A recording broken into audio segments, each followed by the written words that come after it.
mekaar en sukkel nog van gister. Want ons het vroeg gaan hardloop, 4 uur, toen was het 3 grade. En ons het daar klaar gemaakt, was ons by die sterrehand, dit kan koffie bedien, dus was hier al 12 by die huis. So ja, dit was maar koude dag gister. En ja, ek dink het is altyd lekker met die stories te begin. Ons hardloop gister, met die koude in my bors, voel ek baie swaar. En daar's 2 jong mannetjies by my, en ek dink, ja, wat sal wel gaan. En ek los hulle, maar hou hulle so in die oog, en ek gaan maar net aan, en ek weet ek nie baie geoefen nie. En op een of ander manier vat hulle verkeerde rigting. En ek dink, en ek gaan links, ek dink, top. En ek gooi. Dan is nie nog ouwe dag in my jaagloop nie.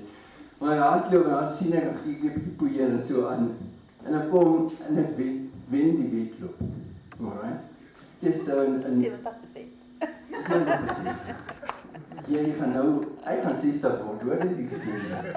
En Amma kom klaar, die vrou wat nou die pryse deel en sy is laat en sy sê vir my, wie is derde? Ek sê vir hom, dit moet een van die jongmanne wees. Die vrou se maak hom sê, nee, hy is eerste. Hy is uitverkeer, hy is eerste. Sê ek ook, hy is fijn. Ek kan weer nie. Ek sê ook, die ouwe nou achter my was, hy was derde gewees. Alright, en sê die vrou, nee, hierdie ander jongmannetjie, hy was tweede. Ek sê, ok, so sy gee die prijs vir hom, vir die derde een, sy gee die prijs vir die tweede en die wenner. Die staan my 4. Ek sê, wat gaan aan? Droom ek, wat gaan nie aan? En die Here sê vir my, wees nederig. Dis al wat ek jou vra. Ek het jou nie gevra my weet op kom nie. Wees nederig. En ek sê, ok. Ja, weet jy, ander wat kom op met my nie. Nou, so ek dink ek het verlede Sondag gesê, toe die Here met my gepraat en hy sê vir my, dis nie onderhandelbaar. En dit kom weer, en jy net kom op in my, dis nie onderhandelbaar nie, maar ek sê, ok. En ek los dit toe, en ek stap weg met niks. En ons kom maar by die tafel en so aan, ek sê vir Karen, kom ons gaan net vir huis toe. Ons net vir ietsie aantrek, dan kom ons weer terug en ons gaan neete optrek. En toe ons weggaan, toe sê hy, sy is weer troostprijs. En ja, het in heel handig gepas, was iets om te drink, iets om te eet. So ek het my troostprijs gekry. En ons kom terug, ons loop in die neete, stel op nie. Ja, ons is op 'n mission, want ons is baie lief vir neete, ons voet ons pap nie. En ek sê vir Here, wys my waar jy baie nie. Jy kan nou nie iets te klein vra nie. Nou, ja, nou loop sy daar, en nou sit ons dromme hier in die begin nie. En sy was so half nie, toe gaat ek terug met my vol emmer. Sy kyk my so en ek vat my emmer, en toe sy vol is, toe is my tweede emmer vol. En sy vraag my, hoe kry jy dit reg? Ek sê, vraag by Jesus. Ek bedoel ja, ek sê vir my, ek kan nie verkeerd reg sien. Nou is vraag sy vir my, maar ek sê nie vir my hoor. Sê ek maar, het is maar een dus. Ek bedoel, dit is my een. Ons gaan vandag praat oor depressie. Ek het met die kerkraad gepraat. Daar 7 mense in die Ou Testament wat in depressie gelei het. Theodore het ingegaan, het ontsyfer en navorsing gedoen. En dit is Naomi, dit het ek verlede keer gedoen, vandag gaan ek Moses doen. Dan is dit Elia, Jeremia, Hanna, Jona en natuurlik Job. So die volgende een sal Elia wees. So vandag gaan ons bietjie kyk na Moses, met sy depressie en sy swartmoedigheid waarmee hy geworstel het. Ek het hier so die hoofopskrifties, so ek gaan dit deurgaan so aan, en dan die verse, Koekie is hier by my, ek gaan het sommer hier aflees. Baie versies, dit wat Moses deurgemaak het om het te staaf. Ja, maar voor ek al begin, kom ek bid met Here. Here, ek wy hierdie diens aan U op, Here. Ek staan terug en ek sê, Here, kom voor. Lei hierdie diens, laat U die spreekbeeld of die spreekpersoon sal wees deur my, Here. En dit alles wat deur my kom, dat dit nie my opinie is nie, maar dit van U afkom, Here. Dat dit woord en waarheid sal wees, en mense sal aanraak, dat dalk met die probleem sit, of dalk vir iemand anders vertel daarvan wat hy gehoor het, Here. Here, maar dis U diens, dis U woord, Here. Ek eer U daarvoor in Jesus naam. Amen. Okay, ons ken die geskiedenis van Moses, hoe hy opdrag kry het om die Israeliete uit Egipte uit te vat. hulle natuurlijk oorwinning ook gekry oor Farao en die by die Rooi See, wat al die soldate van Farao verdrink het. Maar tog was daar telkens verwyte, jy ken die storie, was elke keer verwyte van die Israeliete gewees, om vir Moses wat hulle uit Egipte land uitgelei het. En hulle het op stadium gesê, weet jy wat nie, ons gaan op 'n einde tog net sterf. Ons kry swaar, ons gaan net sterf. Moses het 'n besef gekom dat hy nou 'n leier is van 'n ongehoorsame en 'n opstandige mense uit 'n uitputtende reis. 'n volk wat heeltyd kla, murmureer, mim. In die begin kon hy dit hanteer en uiteindelik het swaarmoedigheid hom oorweldig. Kom ons lees bietjie aan Numeri 11, 14 tot 15 praat Moses praat sy hart teenoor God uit van sy neerslagtigheid gevoelens. Ek alleen kan hierdie hele volk nie dra nie, want dit is vir my te swaar. En as u sou met my wil handel, slaan my dan maar liewer dood, as ek genade in die oë gevind het, en laat ek my ongeluk nie aansien. Daar is depressie mense. Gee op. Hier is te groot. Kyk, kom ons kyk na die oorsake van Moses se depressie.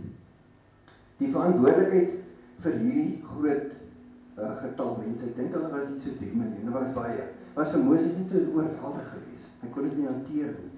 En dit 'n groot bydraende faktor geweest vir sy depressie. Werkslaring. Wat se werkslaring het dit dan nou veroorsaak? In Numeri 12 vers 3 staan daar geskrywe dat hy 'n uiterste sagmoedige persoon was. Meer as enigiemand op aarde. Reg? Dit staan in die woord en Moses sukkel met depressie. Maar nog steeds was dit nie vir hom, maar steeds was dit vir hom 'n geweldige moeilike opdrag om God se volk te lei.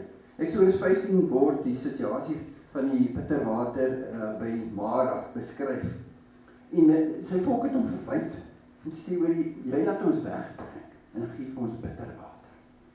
Vir altyd as ek so skryf, dink ek nie, hulle altyd so goed, moes jy is die groot vijand in die hele ding. Jy het ons uitgelei, jy moet vir ons sorg. Ja, so jy weet, dit het 'n groot impak op Moses gehad. Regte klomp verbitterende mense. Kom ons lees bietjie in Eksodus 16 vers 3.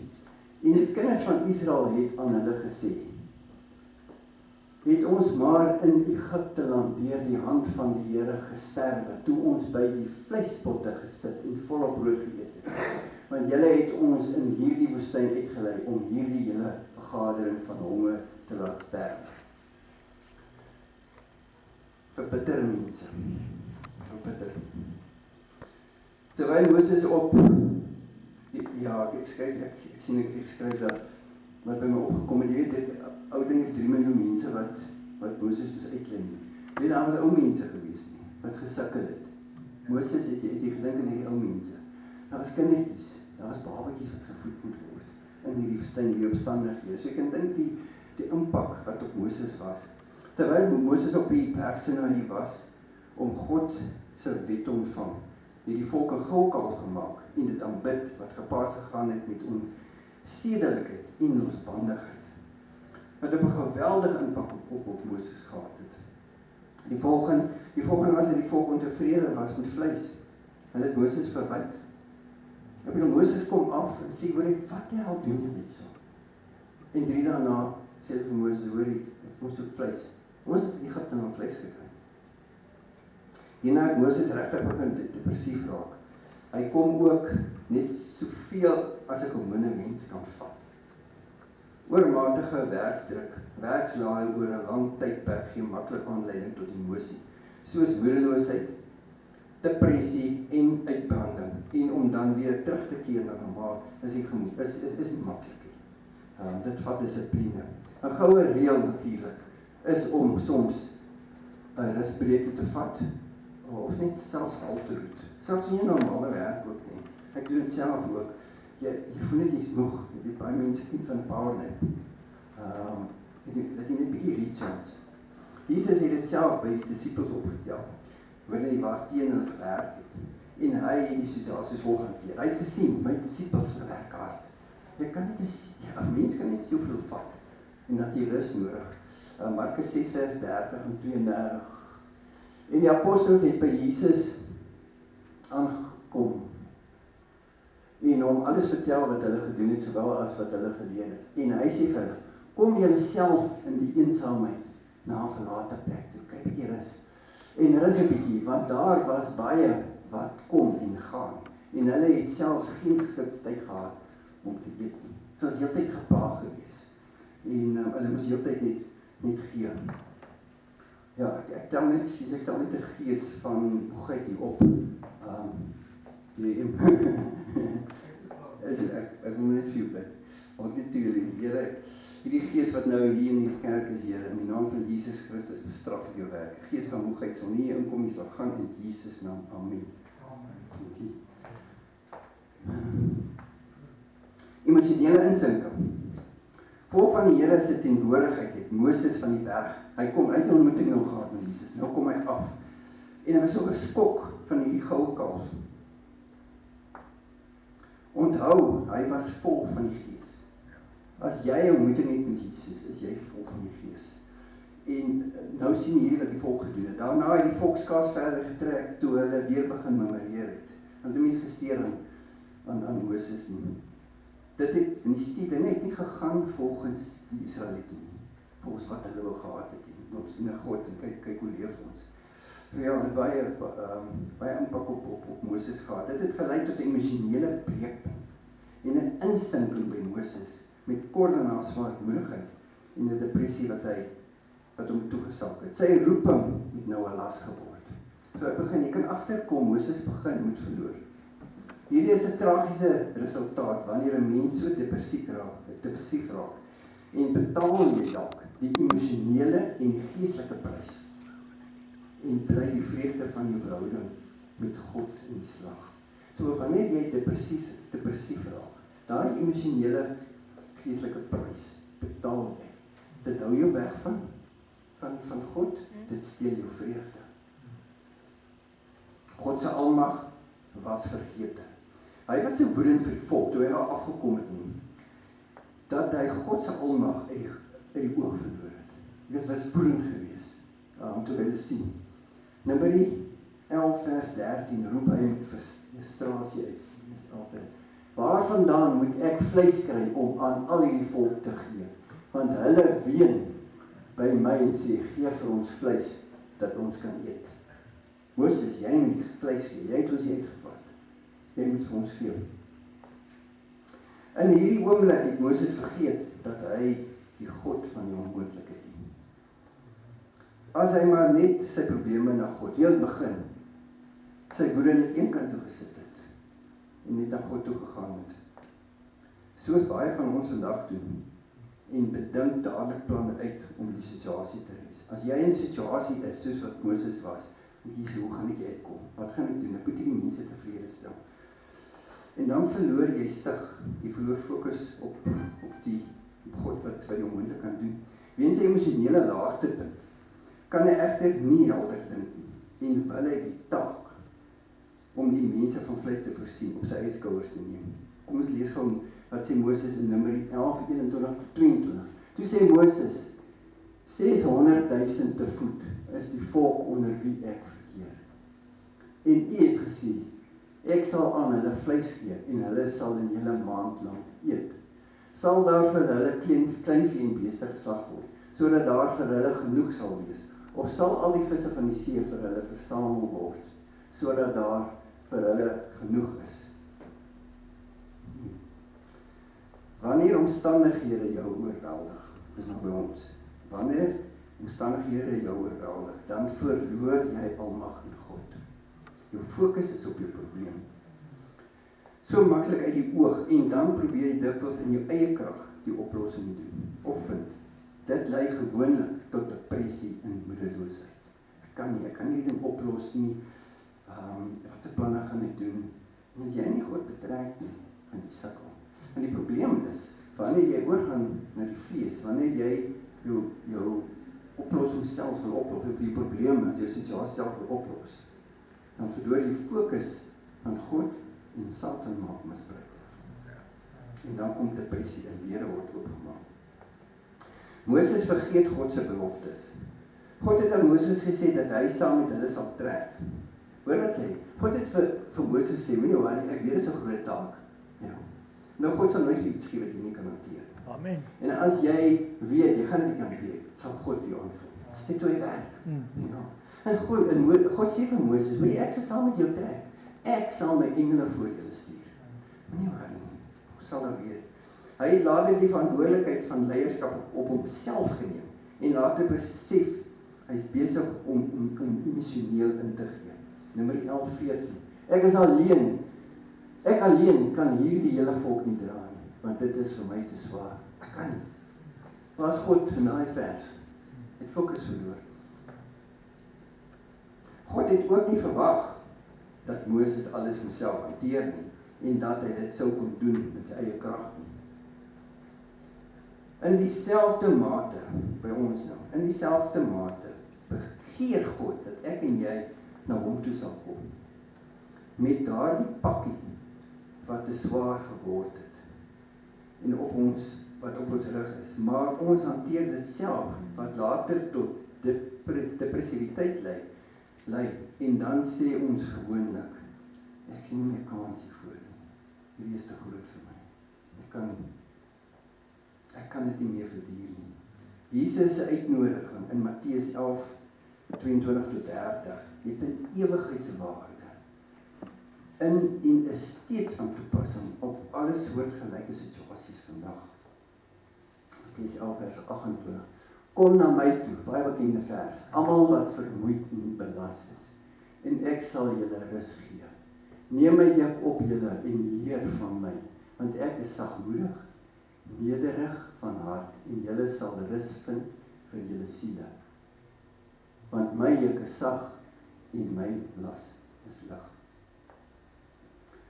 God behandel Moses se depressie. God het soveel empatie en insig met Moses se situasie gehad.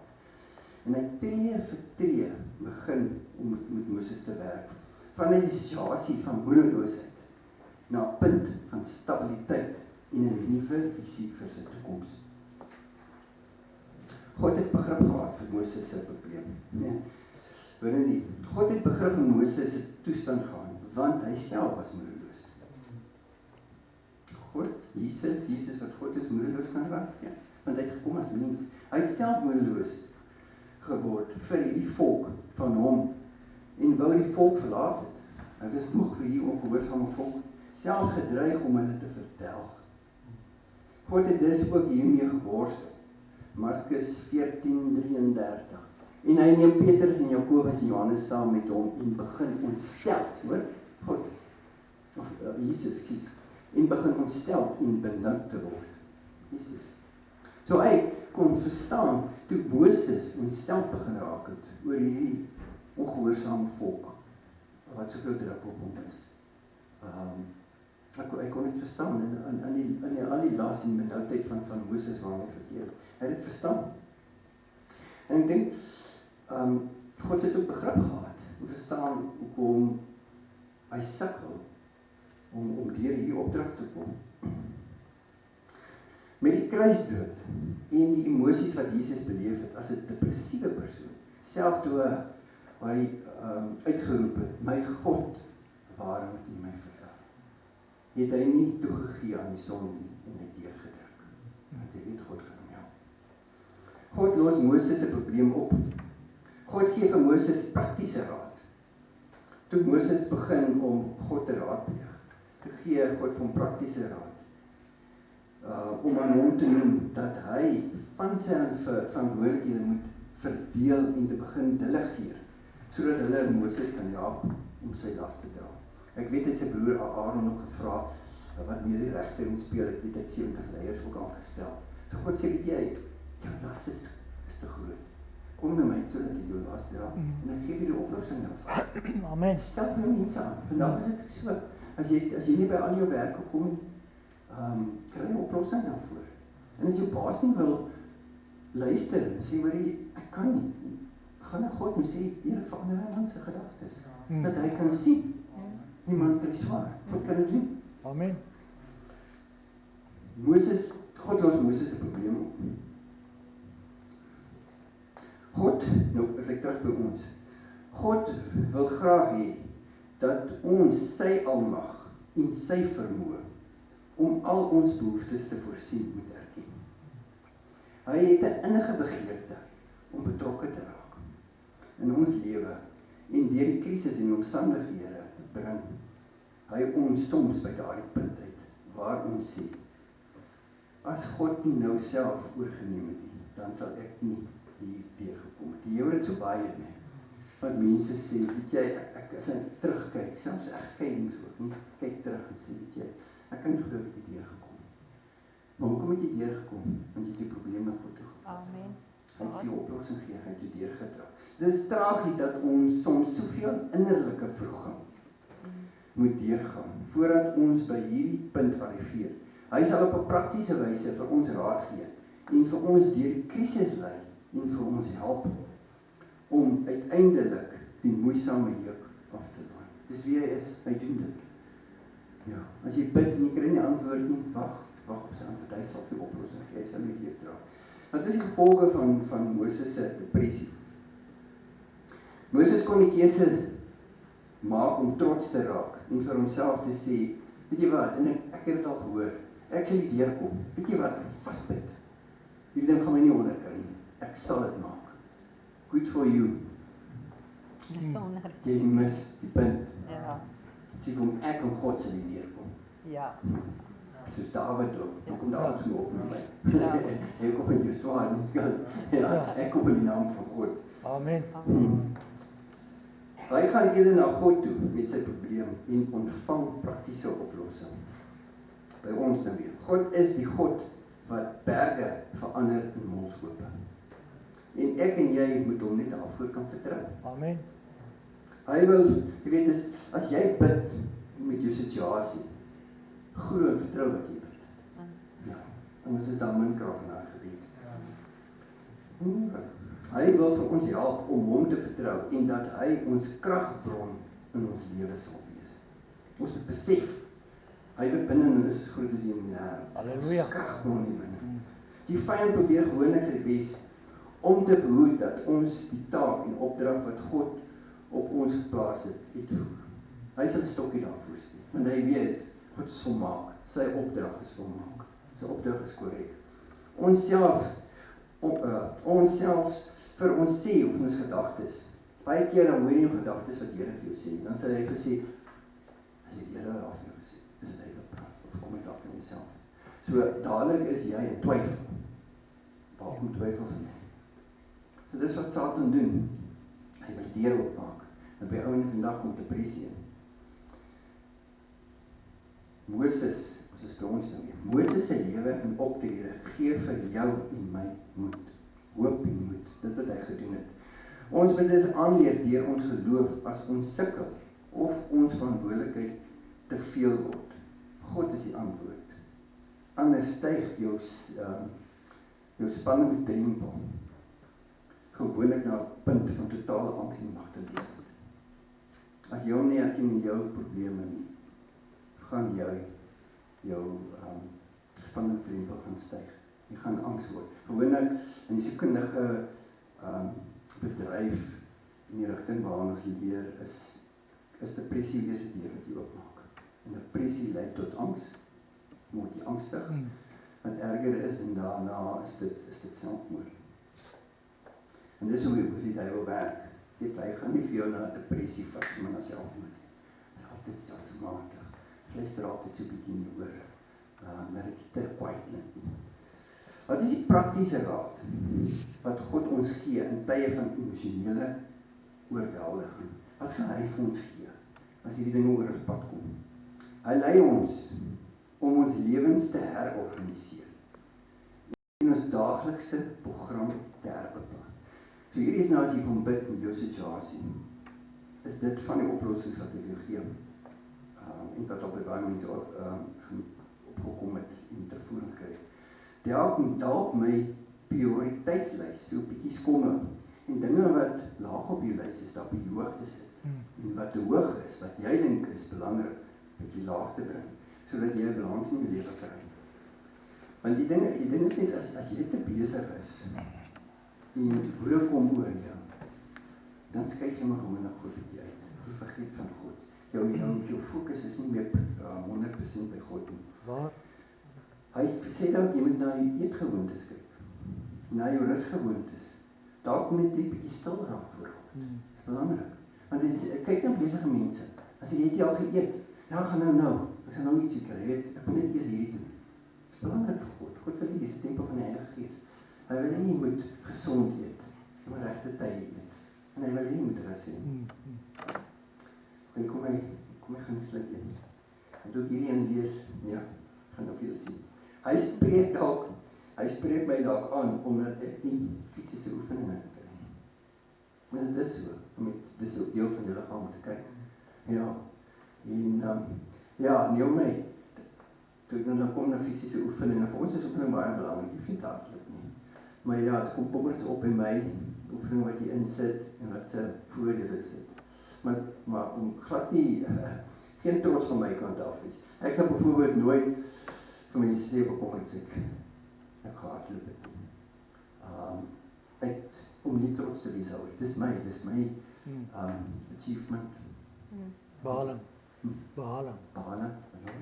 Dis in my lewe, ja. Maar wel, as mense my vra of wil ek gehardloop het, en ek sê vir hulle, is die eerste ding wat ek opmerk is, ek kry milksteek. Of hulle begin te sweet. So ja, oefeninge is belangrik om ook te doen. Die liggaam is gemaak daarvoor, om oefeninge te kry. Dalk omdat ek en jy 2-3 jaar laas op verlof was. Jy gaan nie sê, hoorie, gaan moesies doen. Dan gaan jy sê, jou liggaam het rus nodig. Jy het 'n breek nodig. Ja, en jy kan altyd hoor by mense wat lanklaas op verlof was. Hulle is moeg, hulle is uitgeteer. Hulle denke is nie regheid nie. Mense het, ja, maar ek het nie geld nie. Berouwer, want Jesus vir jou daai deur oopmaak. Ek sluit af met hierdie woorde.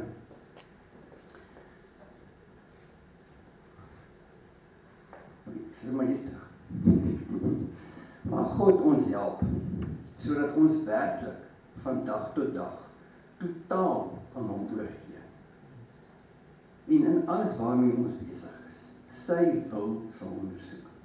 Mag hy ons ook in staat stel om geheel en al op hom te vertrou, vir balans in ons lewe. Omdat dit 'n gewoonte lei tot in rustigheid in ons persoonlikheid en in vrede in ons gemoed. Mag hy ons ook help om dit wat vir ons soos berge geword het, na hom toe te bring, sodat hy dit kan verander in molshope in ons lewe. So ek hierdie ook skryf, dink ek weet wat hierdie is, julle hoor dit, maar jy weet, wanneer jy 'n ding spreek, is dit kragtiger. Ja, en dit van jouself afkom ook. Veral ook, as jy mense moet vergewe, vergifnis, goed kan bid, maar wanneer jy voor 'n persoon doen ook, dan is dit geweldig kragtig. Weet jy hoekom? Dan is 'n getuie nou. Die duiwel kan nie vir jou sê, dit wat jy nou gesê het, daai man wat jy vrygespreek het, en jy het dit reg gedoen, het kom dit uit jou hart uit. So ja, so wat ek gedoen het, is om opsit.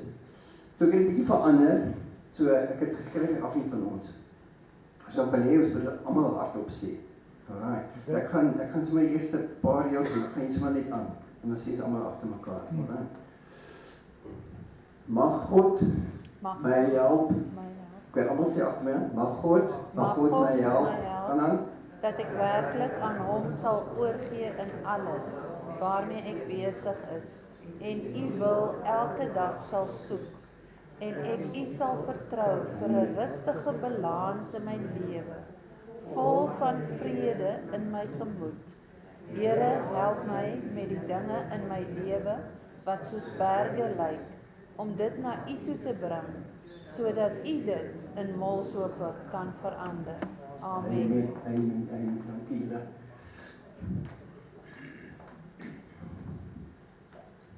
Wil jy nog iets sê? Ek sluit dit af met